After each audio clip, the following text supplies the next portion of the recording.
Tom Brady is 4-0 in his career against the Cowboys, but it's his 6 Super Bowl rings that has led many to call him the GOAT. Even former teammate and current Cowboy Michael Bennett couldn't help but heap praise on the 42-year-old QB ahead of this week's game, outlining exactly what makes him so special. Take a listen. I think Brady's just a cool guy. I think the thing I take from Brady is just how what a great leader that he is. For me personally, I think that there's a lot of people on teams where guys are like the best player and they don't spend a lot of time with each individual, but I think Brady's a very approachable player. I think he does a great job of bringing guys together and also just hanging with everybody. I think that makes the team feel really good when you grow up and you look at a guy and he has everything in the league and at the same time he's down to earth. I think that's what makes Brady one of the best leaders in the NFL. Okay, Shannon, what does this say about Tom Brady? That Brady is very well respected. Skip, and let me tell you what I think why this is. Brady is one of the few all-time great quarterbacks that I can think off the top of my head that came into the league that wasn't heralded. He started as a 6th-round draft pick, so what was he, Skip? He was hanging around with the bottom feeders. He was hanging around with the guys that weren't anybody. And so he the guys that are somebody, they make me feel special. So if I ever get an opportunity to get in that role, guess what I'm going to do? That's, Skip, for me, I came as a 7th-round draft pick. So, I stayed in my place. I'm talking to everybody, just trying to get to know everybody. And as I became the player that I became, I got no problems helping younger guys because I know what it was like to be in their position when they weren't 1st or 2nd-round draft picks. And so that put Brady in a very unique perspective because he's been there where a lot of these guys are. And I've heard stories that when guys come to town, it's like, you need a car? You can take mine. You need a place to stay? You can stay with me. And I'm like, huh? That's awesome. I mean, that might be a bit much, for me, that, hey, if I know you, you know what I'm saying, I might give you a little, I'll give you a place to rest. Your head can't get the car now. Not the car. I will go rent you a car. I will do that for you. Why can't you share your car? No. My grandpa used to always tell my brother and I, he said, son, if you got too many drivers and not enough fixers, when things go wrong, you're going to wonder why. So if I'm the fixer, I'm going to be the driver that you mess up somebody else's car. But, Skip, this is unbelievable here. For a guy like Tom Brady, been to 9 Super Bowls. He's won 6 of those and has everything. And people look at him, because I remember when I first got to Denver, I'm looking at John like, man, that's John Elway. I didn't watch that joke on TV. Now I'm a teammate. Skip, the very first thing my sister said, Shannon, when you go to Denver, don't bother that man. Leave John Elway alone. You don't even got no business speaking to him. I like, what did you mean? What the hell you mean? I'm a team. We teammates. You know what I'm saying? Skip, because I had never been in a situation where, in high school, we all won. Yeah, obviously, as you're a better player. Obviously, you get things. But I didn't look at like, oh, he not my teammate because he's not as good a player as me, or I got to college. He's not. No. So that's how but John was like, he took me under his wing right away. I don't know what it was that made him gravitate towards me. Maybe he thought I was funny, told a bunch of jokes, because I did. But surprising. Well, Skip, looking at Tom, but for him to be that, and this is a reoccurring theme, everybody that's in that locker room, that comes out of that locker room and goes somewhere else or comes up here, like, he the real deal. What you see is what you get. He's that humble. He's that outgoing. He talks to everybody. He doesn't make anybody feel like they don't belong.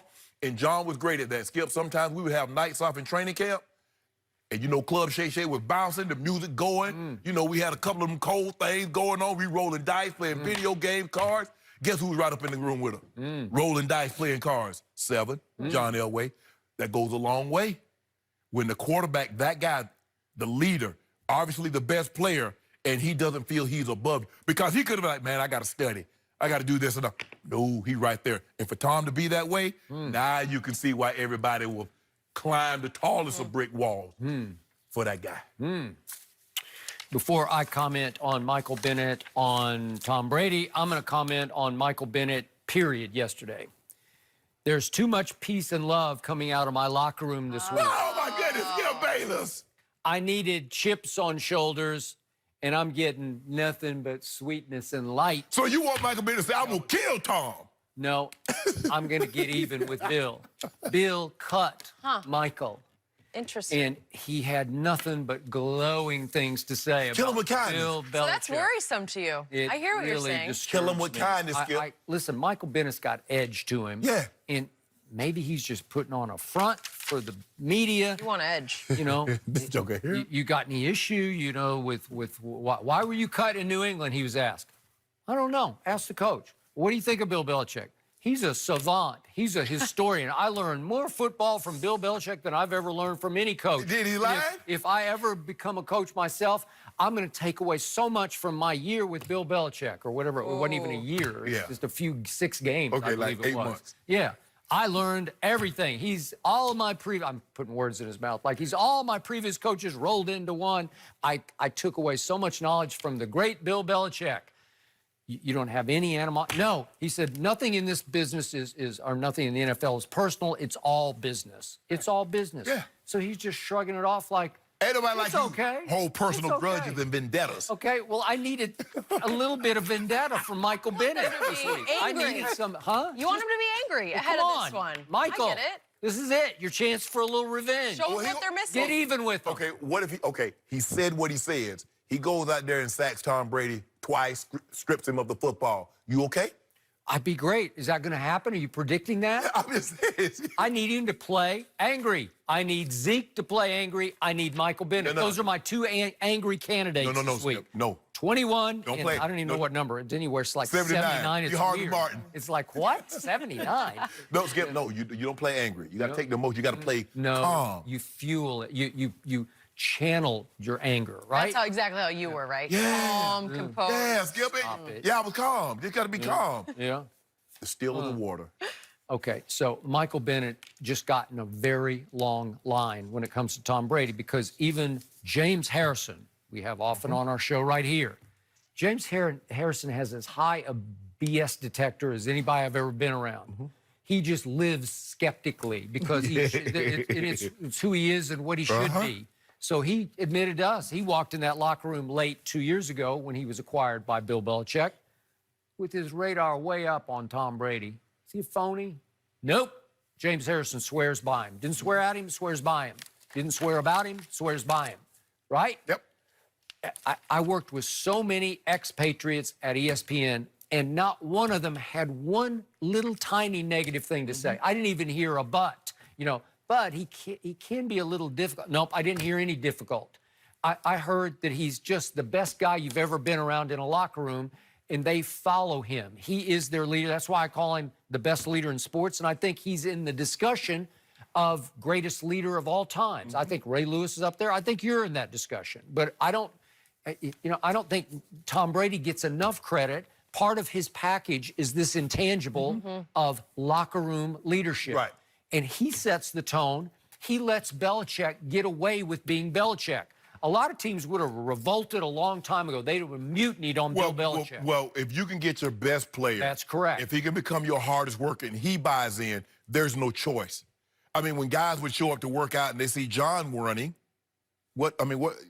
giving it their all, what do you expect them to do? Yeah. He was on time. They're going to be on time.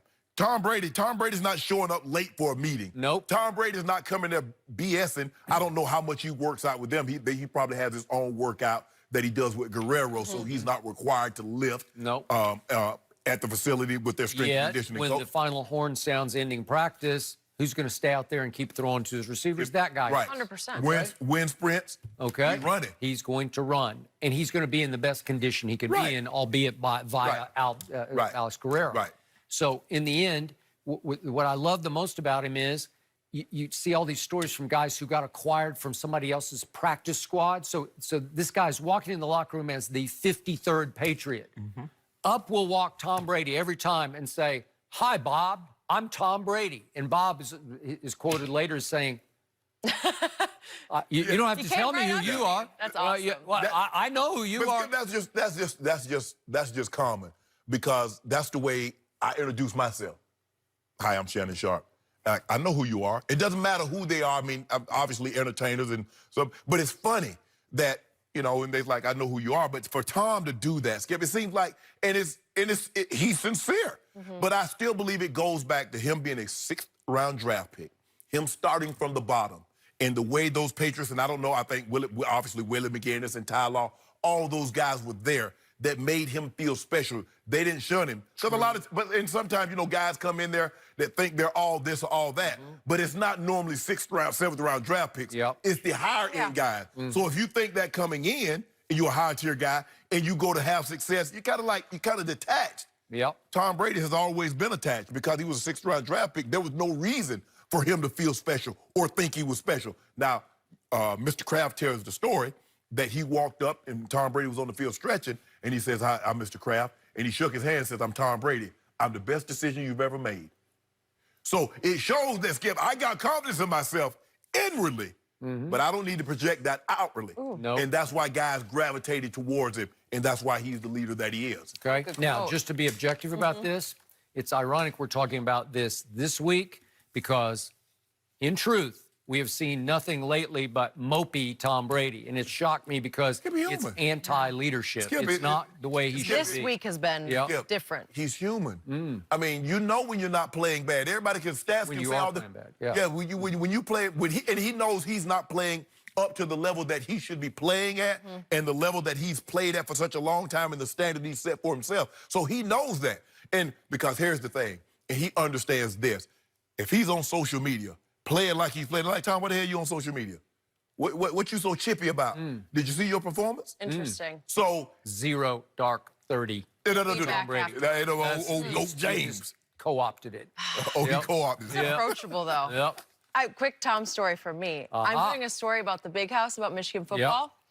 I reached out last week, and he actually got back to me with a quote about playing there and what it meant to him. I went through the Patriots, but I've never been so excited about something. The fact that he had the time to get back to me. I mean, that's pretty special. It just was sent to you. Yes, through me. I didn't call him on the phone, but like the fact that he took the time, I think, to just respond. He doesn't know me. I mean, you know. But that said something to me. It meant a lot. Shows you how much he loves Michigan. Well, loves Michigan, and I don't know. I'm a fan. I always have been. So sorry, Shannon. Oh, I love how you come directly to me. She comes directly to me and asks me questions. Well, you reached out to Tom to me. You know what I'm saying, Skip? You know what I'm saying? It's a good sign. I bet, you know, it was last week, though, so mopey Tom this week. I don't know if I would have gotten a response. True. Either way, he wants to send a message on Sunday. Maybe we'll. Well, you got one after they took that L to, because that was a couple of years so, Skip. They had the week before they had lost to Baltimore and then had to bye. So he really had a reason to be mopey. I know. So he got back to you, so it just goes to show you the character of this man. It does. We got a different GOAT to talk about, and that is LeBron. Real GOAT. Magic Johnson is talking about LeBron as his MVP chances. Chris Broussard